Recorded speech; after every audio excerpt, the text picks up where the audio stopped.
Un bruit soudain me réveilla en sursaut. Hébété, j'allumai la lumière et scrutai les environs. Je ne dus la localisation du fauteur de trouble qu'à la dextérité du chat dormant au pied du lit. Il m'apporta fièrement sa proie et je pus l'examiner tout à mon aise. Quelle ne fut pas ma stupéfaction lorsque je découvris l'identité du troublion. Une punaise de lit. La punaise de lit, ou Cimex lecularius, se retrouve principalement dans les grandes villes et alentours. Facétieuse, elle aime prendre place dans nos valises pour aller coloniser de nouveaux matelas. Une fois installée bien confortablement, la fourbe attend la nuit pour agir à notre insu. La sexualité des punaises de lit est des plus remarquables. Les mâles sont en effet atteints de priapisme.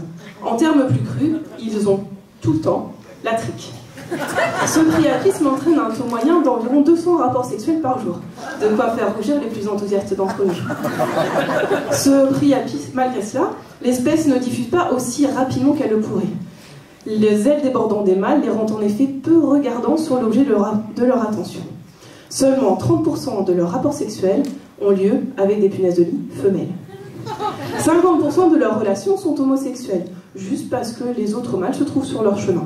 La nature n'aimant pas le gâchis, les spermatozoïdes de l'attaquant vont se mêler à ceux de l'attaqué. La mixture en résultant sera redistribuée lors de la prochaine éjaculation du malheureux sodomisé.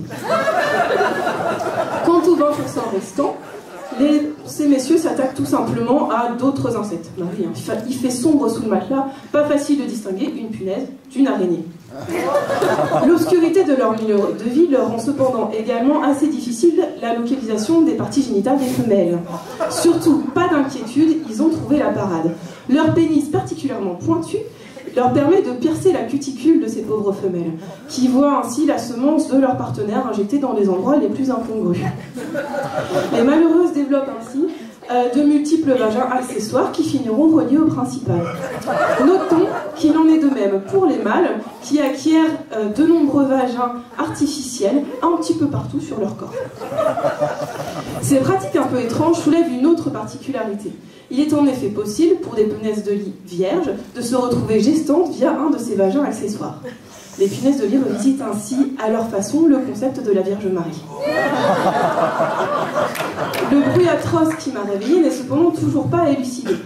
Certaines punaises des tropiques, rendues amorphes par l'excès de chaleur, ont développé un système de tir à distance qui leur permet d'atteindre leur cible sans se déplacer. Ce tir s'accompagne d'un bruit assourdissant capable de réveiller un mort.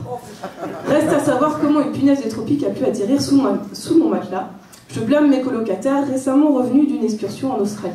Sacré coup de pub pour la vie en communauté. Merci.